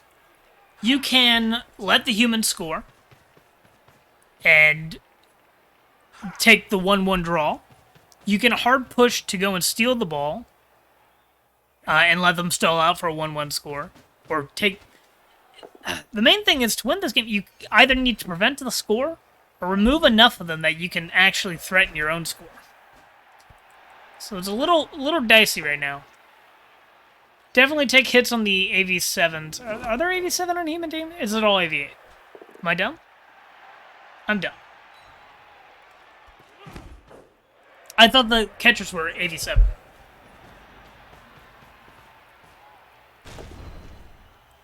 I like this. This gets a follow-up hit on a 3-die. Yeah, quick score from the humans will be all right.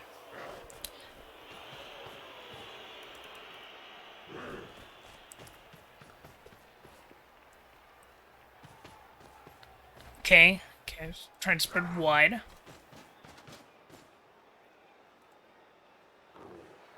Yes, what Cestus saying. So, forcing a fast score, the idea is you try to force them to score. It's not letting them score, it's forcing them to score. So you force them to score fast, don't let them stall, and then you get the ball and you walk it in at your leisure. But without Claw Mighty Blow, without block, without bench, this game is just going to be hard. And especially because all the humans that you removed, they came back.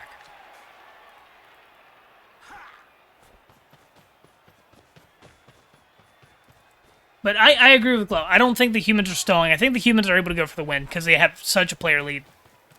And you're basically... It's a mostly AV8 game.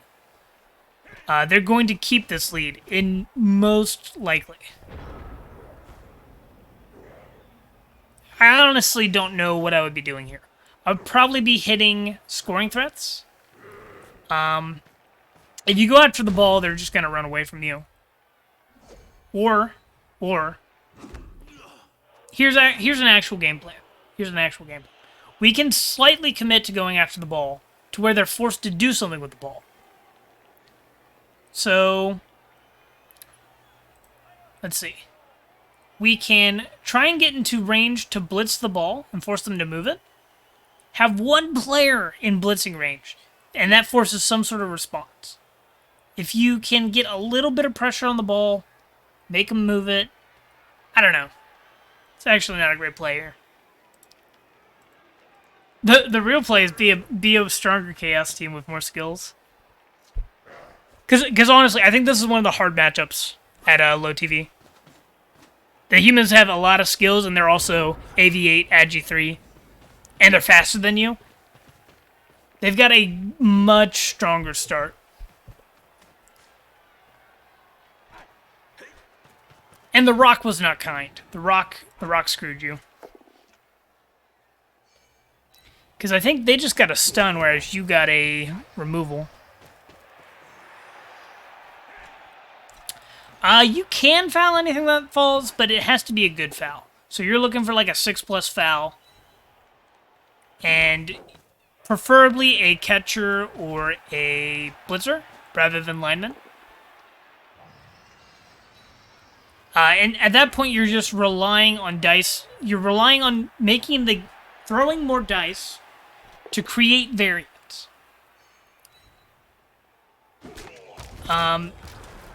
Because when you're in the lead in a game, you want to reduce dice and reduce variance.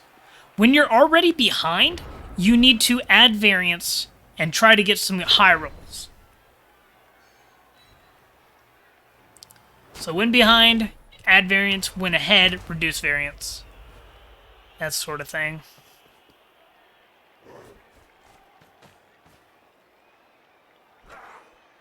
And ahead is kind of like a subjective term. Because if you're Chaos, you're basically ahead or behind based on the amount of players on the pitch. If you're... Is not fouling risky when you are down 3 players? It is a little risky. But what's the alternative? If you don't foul, you don't try to get back into the numbers game. You're going to keep taking hits, and you're going to keep getting lower and lower on players. Whereas, if you take fouls, and you make good fouls, you have a chance of going 1 for 0 on players and getting back into the game. So, you look at it this way. At this point in the game, you're already going to lose or draw. So you want to add that variance. You want to take those slightly riskier plays that have a higher success state rather than a worse rather than a higher failure state. Right now, the humans aren't really doing anything. I think you just play along and accept a draw.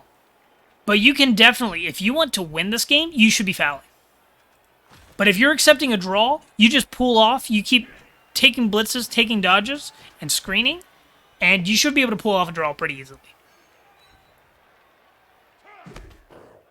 But again, it's like you are behind right now. You are down on players. Your opponent has the ball.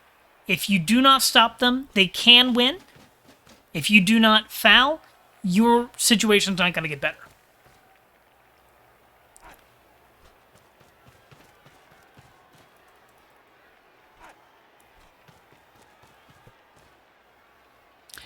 Yeah, there is that caveat. If you want to win, there's a higher chance that you lose. But this ball hasn't been moved yet. Yes. Protect your valuable players as well, because you're kind of leaving them at the front. Right here, this movement piece and this beastman should be swapped, and also these two pieces should probably be swapped as well. And here is a vital turn. This determines the pace of the rest of the game. You really want to get onto this catcher. You want to force some dice. So you hard commit onto the catcher. You blitz the blitzer, and you hard base. You base all the things. Force them to score, but also make them roll dice to do it. So that's the right hit. I don't agree with the reroll. I don't think I agree with the reroll. You already got the push you were looking for. You don't need that player to go down. You need other things to succeed.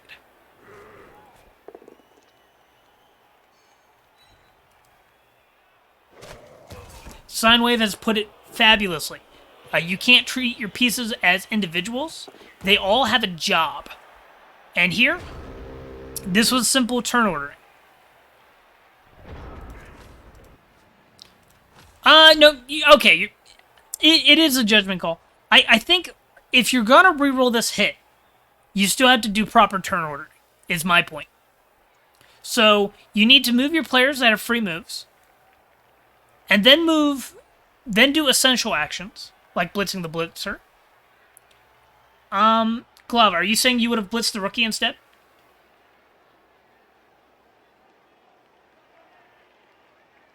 Okay, Glove is saying he would have hit the rookie and then screened in front. That's another option. I don't hate that option. I don't hate that. But I'm just I'm gonna look at this play, because I like this play too. Take your non-dice actions, so like moving this player that's unbased and has nothing else to do this turn, moving your Chaos Warrior in for an assist, that sort of thing. And then take this blitz, then you can reroll it. That's fine. And I agree with Glava. I would probably be playing for a tie at this point. So you kind of want to stop the score or force the score and then hold on to the ball. And just huddle in a corner and don't let them get it. Right here, the humans get to determine the pace of the game right here. If they score, they're going for the win. If they stall, they're accepting a tie. If they accept a tie, that's fine. Don't mess with them. Don't force them to score. Just hit other pieces. Because I think you're so down on players, I think it's really hard for you to win this game. Unless you force them to score, which I don't think you have the players in the position to do so. Because all your players are getting knocked down or they're pushed out of the way. Yeah, humans are going for the win. So now, how do we prevent losing to the human player? A little bit, but it wasn't super exposed either. So, there's two ways to look at setting up here. There's how do we win, and how do we not lose. You can play a little bit to both outs, but priority number one is you cannot commit your players too far up. So, we'll have to respond to the defense. So let's see the defense first.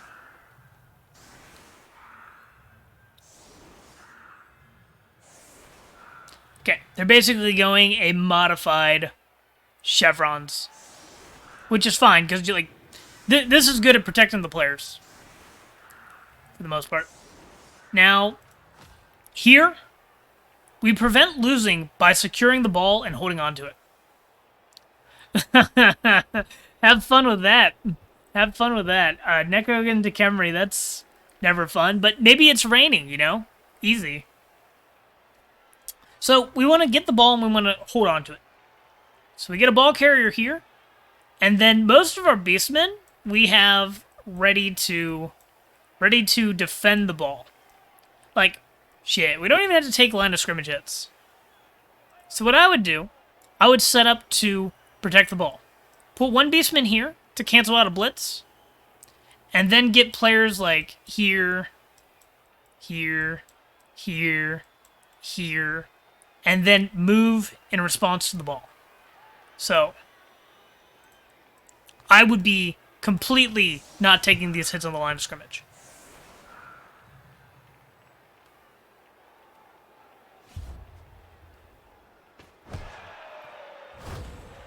And they get a blitz. There's not much you can do.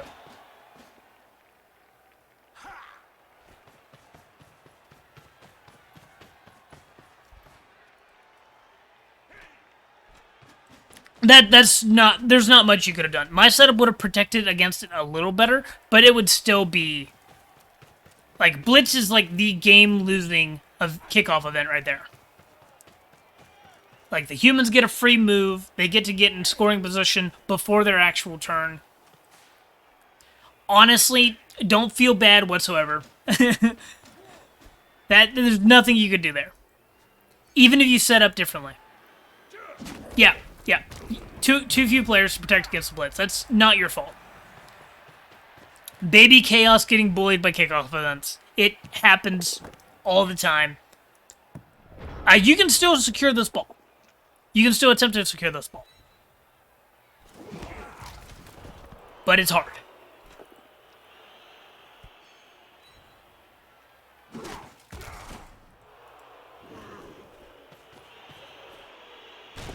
Chaos got a kickoff event. They got a free reroll. I'm pretty sure. Wow, they have +2 fame and got a tie on the rock event. That's awful. That's awful. Because the fame works on the rock, by the way.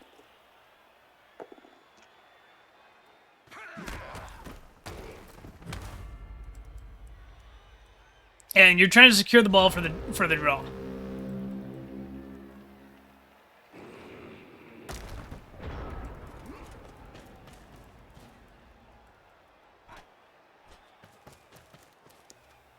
I think I see an avenue that I didn't see at the start of the turn. Let me check. No, I'm wrong. It's not actually there.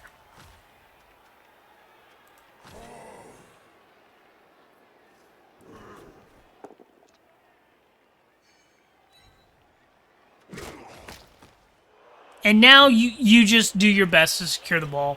If you ever get a chance, you pick it up, you run, and you throw it. That is an option. Viable option. But this is a good chain push. It was a great kickoff event. Kind of get tons of punches. Like, this... the game is out of your hands at this point. Like, I don't feel bad about this one. Everybody would have lost this one. 5 SPP, I would app to that. Yes, I like that.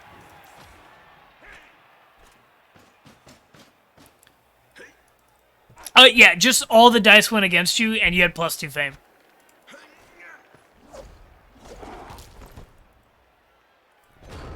Like, the second half was, like, out of your hands for the most part.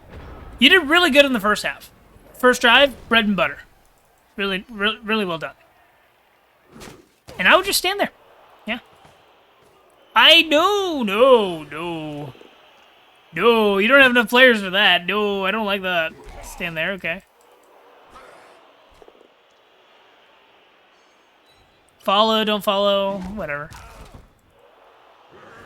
Not a massive dicing, but like the blitz was what did it. The blitz primarily was the thing. Like it can be a high variance game. I'm not saying the whole game was a dice. I'm saying like certain things, the dice were just there was a compounding effect of the dice. The rock removing with double fame was really rough, especially when all the KOs had come back for the humans, and their rock was a stunt. The double skull, though, was a one die. It's not the turning point there. And let me be clear, I'm not trying to take away any credit from the humans. The humans have played very well. But I also don't think that Outcast played poorly. It's a dice game. This is not Chaos bread and butter TV.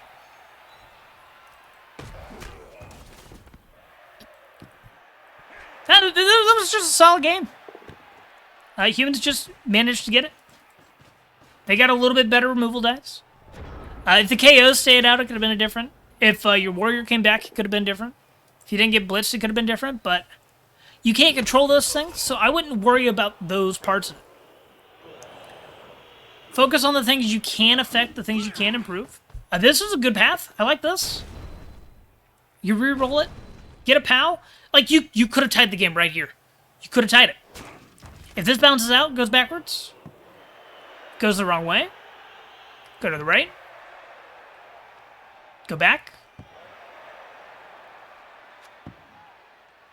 Like, honestly, like, that was really well done. You almost tied the game right here. Yeah, I don't hate that. I don't hate that.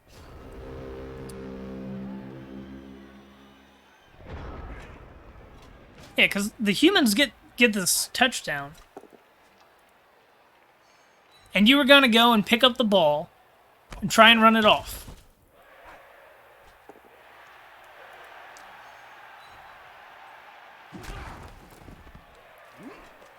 You saw your avenue of the sack was a 4+, 3+, bang. Ball got a decent bounce. You almost had it. Don't feel bad at all.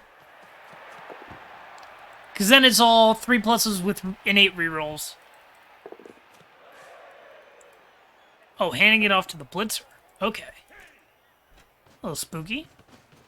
I'm assuming if the reroll was used on the 2+, you would have handed it off here. But nah, don't feel bad about that one at all. That was really well played. You almost got the draw. Despite some impressive dice. And you got a level on a warrior. You know what? Screw everything else. You leveled a warrior with an MVP. Mission accomplished. Like, that was a good college game from both of you. Very good, very good. And then now we're going to look at your next matchup. So we're going to switch screens real quick. All right. Looking at Rebbl.net. So, what do we got? We got a lot of cash against a decent amount of cash, so some things can change. Let's go ahead and pull these up in new tabs. And let's look at the protagonist of next game. Get a warrior level. Yep. What Sinewave said. Baby Chaos is just Baby Chaos. But now you have a block warrior. We're going to assume this is block. I doubt you're going Mighty Blow first. That's pretty bold for a Chaos Warrior when you don't have other things developed. So, got a decent lineup. 11 players. Block Warrior. Got all the stuff you want. Block and Strength Plus. There you go. Now you're thinking. Strength Plus you take. Definitely going block. There you go. And you're against some college elves. Against Tibby. We've got 2 blitzers, a thrower, and 1 catcher. Is this enough to buy another catcher? Is it enough to buy a reroll? Either way. Not really going to be much inducements, I don't believe. Actual value. Yeah. Assuming that the assuming that Tibby buys something, it should be basically no inducements or so little inducements it doesn't matter. Like, it might be a babe. Whatever. And you really... How is this game going to go? Yeah, Warriors don't take doubles on their first roll. You can take it into Blodge. I like a Blodge Warrior into, like, Blodge Firm, Blodge Guard. Blodge Warriors do really well. They're slow to develop, though. I wonder if we have an example of a Chaos versus High Elf. I don't like giving all my warriors block Mighty Blow Claw, because block guard is the fastest way to get a solid piece. If you just need strength now on your team, block guard.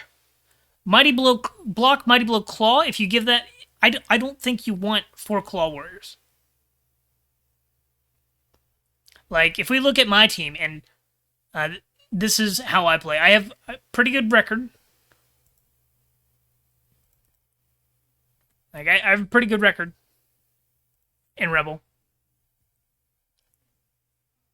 Block guard, block guard, block guard, block guard. Now, to get here, I did have a block Mighty Blow Claw warrior that has died. But you get to a point where block guard is the most direct route to making a piece usable now. Well, this is also Rebbl, so there's a lot of guard spam teams. There's orcs, there's dwarves, there's other chaos. And having some claw is great. But you don't need 6 claw. You're not going to get maximum value out of claw all the time. Whereas guard is always good. Guard is always good. But anyways, I also have High Elves this week. I'm playing them tomorrow morning. Generally, you're just looking to get some attrition. As you always do, you're going to look to target the low AV pieces. So you're going to look to hit this catcher. Definitely want to hit the catcher. And beyond that, you're just hitting things without block when you can. Maybe fouling if you get a good positional foul. You want to hit the catcher 100% of the time.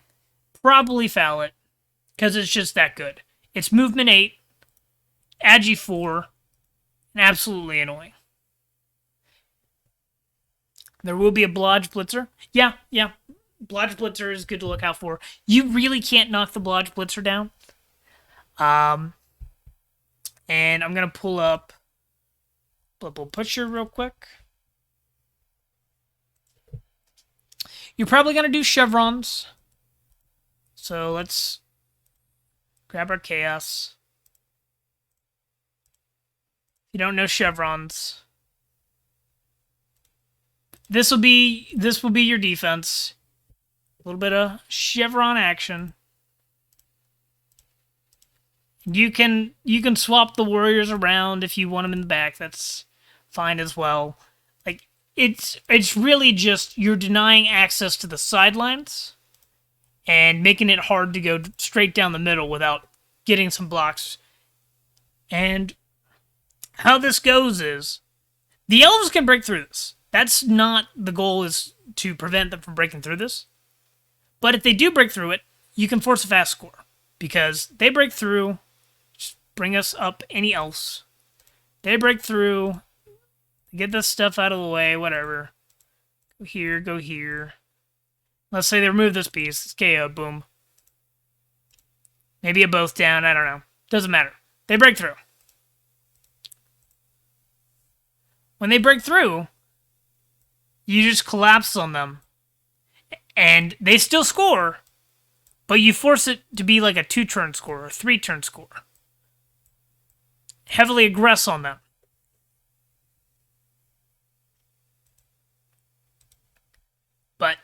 And if they don't break through, you just play it like normal. Which is, you got to be careful because they're going to have a thrower. He's going to pick up the ball and he's going to hang out back here. Right? Because throwers pick up balls and they run away. And then they try to fight you. They're trying to get attrition on you. And you just, every time you hit a player, if you get them down, you just stand on the down body, tell them to stand back up, play for attrition, and look for a hit on the ball. It's a really hard game. They're gonna force you to play wide.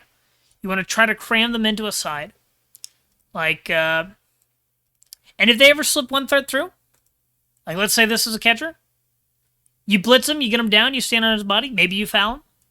You really got to play by ear, especially when you don't have reliable kills, you don't have tackle. It's a hard matchup. You'll likely lose, but if you get lucky and you play well, you can tie, you can win. Get some casualties, get some fouls in, you might be able to do pretty well. But you're going to hear it a lot. Early chaos is hard.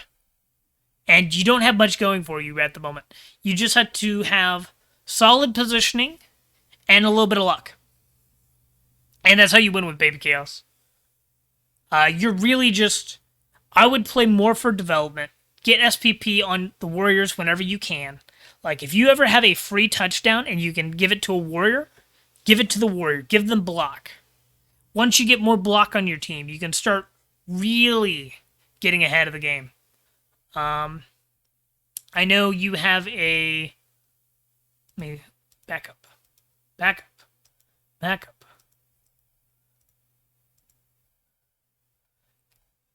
You have this block goat. If you can get to block Mighty Blow, you have an official killer. And you're able to really start controlling games a little bit more. Anytime you can get A level, take A level. Because a team full of block is better than a team full of really suboptimal skills. Like, Horn's a good skill. But you need more than just Horns to be good. And I think that's about all I have to say on the matter.